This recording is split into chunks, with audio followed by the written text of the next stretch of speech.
Hello, here we are again. Hope you had a good weekend. It's Genesis chapter 7, and we're looking at Noah and the flood. The Lord then said to Noah, "Go into the ark, you and your whole family, because I have found you righteous in this generation. Take with you 7 of every kind of clean animal, a male and its mates, and 2 of every kind of unclean animal, and also 7 of every kind of bird, male and female, to keep their various kinds alive throughout the earth. 7 days from now I will send rain on the earth for 40 days and 40 nights. I will wipe from the face of the earth every living creature I have made." And Noah did all the Lord commanded him. Noah was 600 years old when the flood waters came on the earth. And Noah and his sons, and his wife and his sons' wives entered the ark to escape the waters of the flood.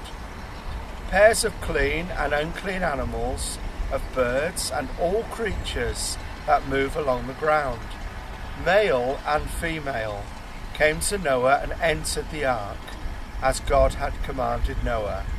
And after the 7 days the flood waters came on the earth. In the 600th year of Noah's life, on the 17th day of the 2nd month, on that day all the springs of the great deep burst forth, and the floodgates of the heavens were opened, and rain fell on the earth for 40 days and 40 nights. On that very day Noah and his sons, Shem, Ham and Japheth, together with his wife and the wives of his 3 sons, entered the ark.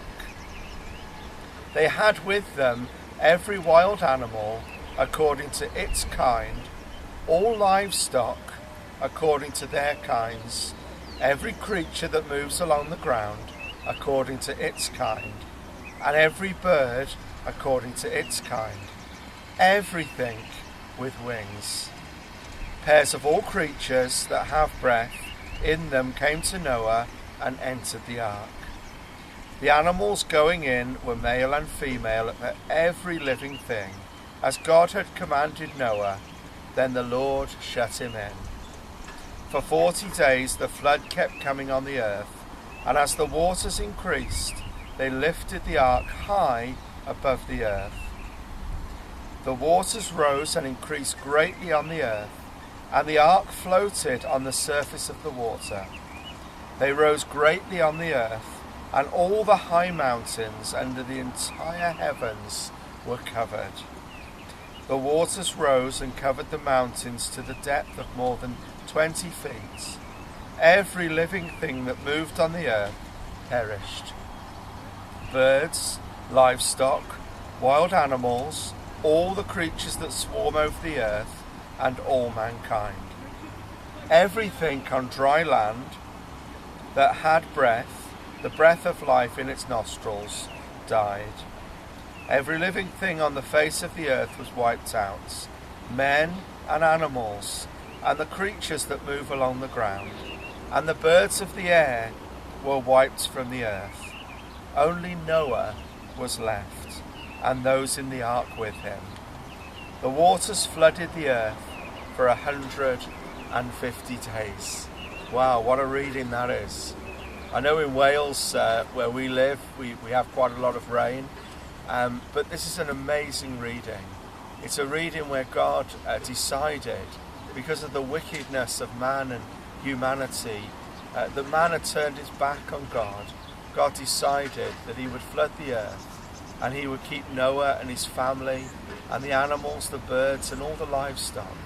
And then he would start what he had made all over again. I can't imagine what that was like. But what I can imagine is that God commanded Noah to do this thing. And when God commands us to do something, I tell you what, I know in my life, and perhaps in yours, if God asks you to do something, There isn't a second plan. God's first plan is always the best plan. I'm interested in this reading as well because it says that the animals came to Noah. Now, I don't know about you, but I can imagine building an ark, a bit of wood and down to B&Q, etc. But I can't imagine at that moment when the ark is filling up, the birds and the animals and all the living creatures coming to Noah and Noah processing them through the ark.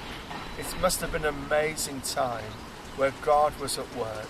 And then when Noah and his wife and the wives and his children and all the animals were in the ark, it says in this reading that God shut them in. An amazing moment when God decided that would be the end of time. But then God started again with Noah and his family.